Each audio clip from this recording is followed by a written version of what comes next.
Hello and welcome to Terrible Press Ads by me, 𝗀𝗙𝗄𝗏 of the Blackford Centre. We have a diploma in copywriting, best in the world. And it is online, and you can also get a printed edition sent to your door.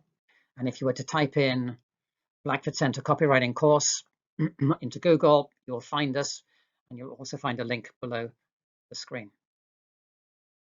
So why terrible press ads? What is the purpose? Well, a press ad captures the essence of the copywriter's art in the way that no other form of communication does.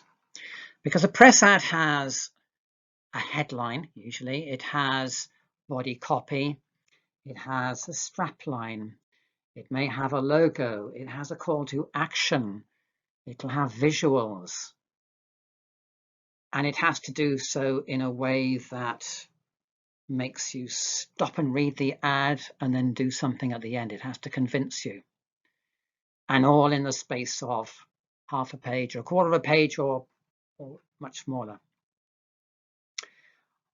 The ads I'm going to show you today, yeah, they're mostly terrible, but they probably started out well, and maybe some of them just crumbled under the weight of the issues that they had to address and the people that started to review the ad before it ever went out. And it is useful to see bad ads because a bad ad will show you how good it could have been. Whereas if I was just to show you great ads and said, hey, that's a great ad, you wouldn't learn very much from it. So let's have a look at some terrible press ads. So here is a press ad for 𝗪𝗁𝗁𝗀𝗋. Makes washing up a piece of cake. See what you think of this.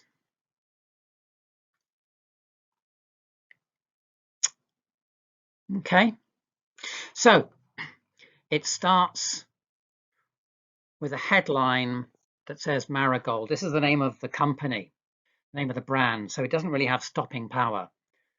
Individual words, brand names don't really have stopping power. Underneath in smaller letters, it has makes washing up a piece of cake. So that really is the headline. And to me, this is a copywriter who said this washing up pad, I have to say it makes washing up easy. So what's another way of saying something is easy? I know it's a piece of cake, and okay, so a piece of cake, you got to wash up plates that have had cake on them. And then we get the art director to put in a picture of a cleaning pad with strawberries on top and strawberries on the middle with cream, which looks very slightly nauseating to me because I'm thinking I couldn't wash up with that. So to me, it's like a pun that doesn't really work. So underneath they have a Union Jack, which is in black and white, which is really odd, except that I suppose they thought they didn't want to detract a bright red and blue emblem away from the image and everything else. But it has got social proof. It does say it's a #1 washing up pad or something rather. So I think that's valuable. At the very bottom in very small letters, there is something that says it's made by Freudenberg or someone. It's small, I can't read it from here. I think that's confusing the branding. Either you're going to go and say 𝗪𝗁𝗁𝗀 products work, or you're going to say Freudenberg products work. And that's not a very well-known name, I don't think. So to me, I think they never showed this ad to anyone who ever does any washing up. I think this ad was written by a copywriter who eats Kentucky Fried Chicken Monday, Wednesday, and Friday, and has pizza on Tuesdays and Thursdays and throws it in the bin afterwards. I don't think it's going to persuade anyone to go out and buy 𝗪𝗁𝗁𝗀 cleaning products. In fact, I think it's fairly repulsive, that image. And as I say, I think that is a pun in search of a headline, which I think doesn't work either.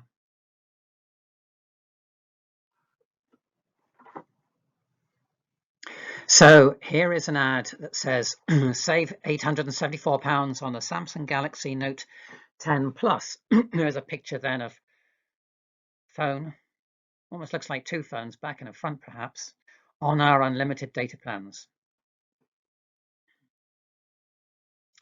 Geez, isn't this dull? It's a sale ad. It says, this is a cheap thing we're offering. We're going to save 800, you're going to save £874. And I'm not sure that's credible because I think the phone probably only costs that sort of money now. So I don't understand. Does that mean you're really going to be paying 1,700 quid for this phone? And that's not really believable. It's a new phone. They need to give me a reason to believe that this phone is something that I need to buy because it's better than my current phone. And there's nothing in this ad that says, buy this phone because. And in terms of the art direction, it's also a very drab little red, drab background. Is that a Union Jack in the background? I don't understand that. And it says you're going to only £47 a month. So I don't quite understand how you're going to be paying 800 quid or something rather instead of 700 quid only on £47 a month. But anyway, the phones look a little odd because the left-hand one looks as though it's a small phone, but it's not. It's just because it's hidden behind the front of the phone. And the front of the phone doesn't have anything interesting on it. It's some kind of smeary glass thing. Not attractive, is it? So there is no USP here, unique selling proposition, as to why I should buy this phone. And there is a reason for that, I think. And that's because this company, Vodafone, doesn't really give a damn as to what phone you buy as long as you buy it from Vodafone. So they want your airtime. And if they just went and focused on how brilliant this phone is, then maybe you've gone buy it from someone else. So they're in a bit of a cleft stick here. So therefore, the problem is twofold. One is they're not giving me a USP as to why I should bin my old phone and buy this new one. And secondly, they're not telling me why I should buy from them other than somehow it's cheap, which I don't believe. And a final thing I'd say is that, yeah, you need to make the product the hero of the ad.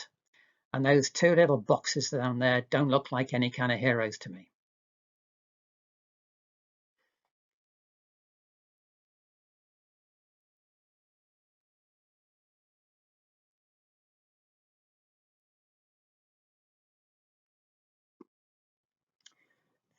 This is a double-page spread, which has the word normal,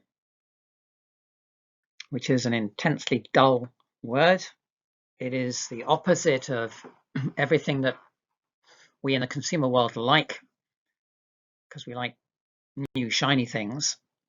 So we don't really find normal very interesting. But they've put the word normal in Las Vegas style, cinema style lights to probably tell us that this is not really normal. We're having you on. This is actually very exciting. The word normal is not a headline. It's just a word. And I suppose they're saying, but this is so exciting and so intriguing that we are hoping you will then read this body copy. So this is almost long form copy here. 2 pages of it. Then there is a speech bubble that says this tastes like, which appears to be pointing to 2/3 of the way down the left-hand column of body copy. And then there's a pack shot on the right-hand side. So are we going to have a look at what the body copy says? It says, of course, the headline is talking about how our new 𝗀𝗏𝗏𝗏 products, 𝗀𝗏𝗏𝗏𝗏, particularly unattractive word, isn't it? Haste, which might seem super ambitious. They really mean which might seem unambitious. I don't like intensifiers. Super intensive sounds like we're getting down with the kids. And the word very is another intensifier, which is always a bit suspicious. But if you were hanging around the Nordics, I don't know what the Nordic is. That Norway? Is that a hip phrase? In the 90s? No, it wasn't. You know that our early versions of this product were nowhere close to normal tasting, with some consumers telling us this tastes like shit. So I don't think this is working very well for us so far.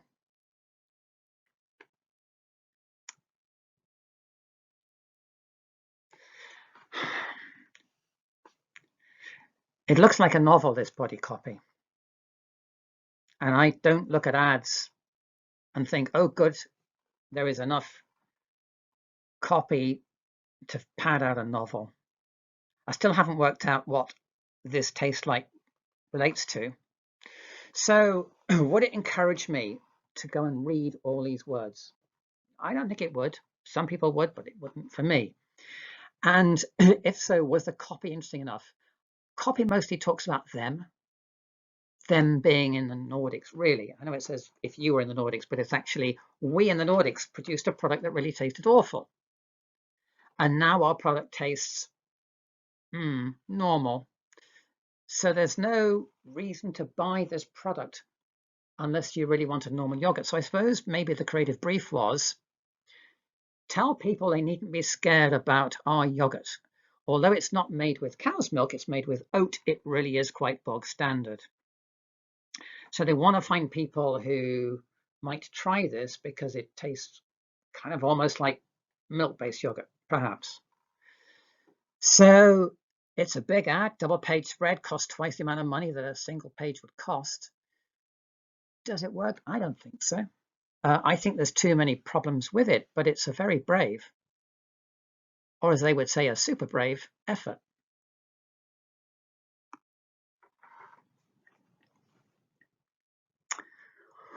What we have here is a press ad with almost no copy.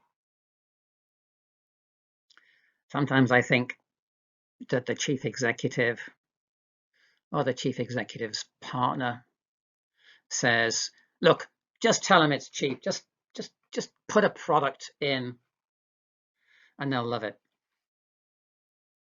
So being a wordsmith kind of guy, I like to see words. This one says 2 for 1 from £69. No wonder Eunice is smiling. Specsavers. That's it. The visual is strong. You know, human beings like to look at other human beings. Other human beings' faces have got real stopping power. And this stands out because they've cropped it here and they've cropped it there and it's right in your face and it would stop you and you'd see it. The nasty little headline, 2 for 1 from £69. Well, you know that you go in there and that's a really cheap one. Is that really the 35 quid one? I don't know. You're not going to pay 150 quid because it's twice mentioned there. They're also making the product the hero of this press ad because you can see it is a pair of glasses, tortoiseshell tops with some silver rims at the bottom. So they like their product and that's good, and they're putting their product up front, which is nice.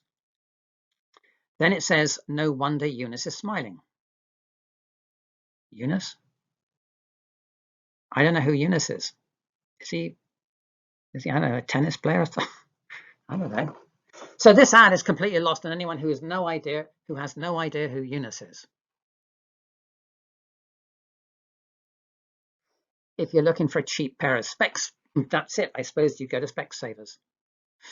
The tragedy is that Specsavers had a set of TV commercials. You may well find them on YouTube somewhere, which were dramatic and had people smiling because they bumped into places because they should have gone to Specsavers, which was the tagline, as I recall.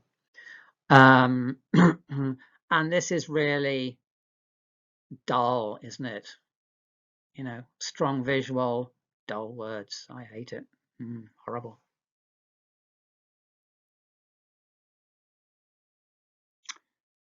Half-page press ad.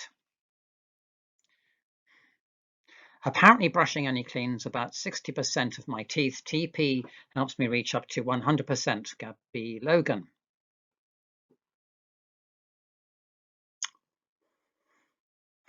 TP logo top left. I don't know if you pronounce it that way. It's how I pronounce it. Made in Sweden, top right. If it was something like, I don't know, a motor car that the Swedes might be known for, or, you know, whatever else, forests, log cabins, made in Sweden, that would be good. Things you stick in your mouth, I don't know. Maybe they want you to believe it's not made in China, perhaps, I don't know. Pack shot bottom left, that's good. Body copy, spokesperson, 𝗙𝗵𝗆𝗀𝗏. I don't know who 𝗙𝗵𝗆𝗀𝗏 is. Obviously perfect teeth. You obviously hire a model with perfect teeth and get them to put the little brush very close to those perfect teeth. I think it's a great proposition. Brushing cleans 60% of your teeth. Use the brushes and you clean them completely. Trouble is, great proposition, crappy headline. Starts with the word apparently. If I was a slow reader, which many of us are, I would begin to lose will to believe apparently, that's 4 syllables. Apparently brushing only cleans about 60% of my... I guess they use the word apparently because she is a spokesperson. So therefore she can't say brushing cleans only 60% of your teeth, so use the brush and it's 100%. So she's trying to be, oh, I'm only a, whoever she is, tennis player, model, or I don't know, cookery, TV person. So therefore they have to put these words in to make it sound like she actually wrote these words. And therefore the word apparently is coming, which is awful. And there's no comma after the first, after this introductory clause, but hey. And also brushing only cleans. If you were a grammarian, you would say brushing cleans only about 60%. But hey, not everyone has a traditional education, I suppose, or has spent enough time looking at words. And then they've emboldened TP helps me reach up to 100% because they weren't so convinced that she would persuade everyone what the purpose of this ad is, not to tell you that brushing only kills 60% of the germs, but TP will get rid of 100% of them. So great proposition, poorly executed headline, in my humble opinion. Top left TP, it does tell you it's a TP advertisement, not one for a local pharmacy lookalike product. The body copy tells you, reinforces the story that you should buy these brushes. The spokesperson. If you didn't have a spokesperson, you wouldn't have to have this weird bit of language there. You could just say, you know, brushing just kills 6%. Use our brushes and you get 100%. That'd be a lot stronger. I don't understand why she's got this slightly weird shirt on with these 2 flaps on the front and this slightly shiny look to it and this odd. The whole thing is a bit odd. And she's not looking at us either. She's looking at someone else. She's laughing at us. You know that. She doesn't really want to be in this press ad. She's embarrassed. She's only in it for the money. Yeah, good proposition. Shame about the headline. So that was a bunch of press ads. And it really tells you that the copywriters and the agencies, with all their money and all their skills and their expertise, and yet they manage to produce such crappy ads. It's really tragic. And you know, the products don't deserve it. They're perfectly decent products and they merit better ads. It is really a bit of a crime against society to produce ads that could have been better. And as a copywriter, you need to produce ads that the product would be proud of. You need to understand what is at the root of the product. Why do people use it? Why do they want it and need it? And what will convince them to buy it? And not just turn out this cheap, shitty 2 for the price of 1 and £800 off and all that cheap nonsense. You owe it to your client. You owe it to the people who read your stuff. This has been Terrible Press Ads. It's not so much they're terrible, they're really tragic because they could have been better. If you've liked this, you can do all the things you're supposed to, like tell your friends and subscribe to the channel, and you get to see more of this stuff. Leave some comments if you like. If you want to put in an ad, I might even get around to reviewing it. So stand by for some more Terrible Press Ads.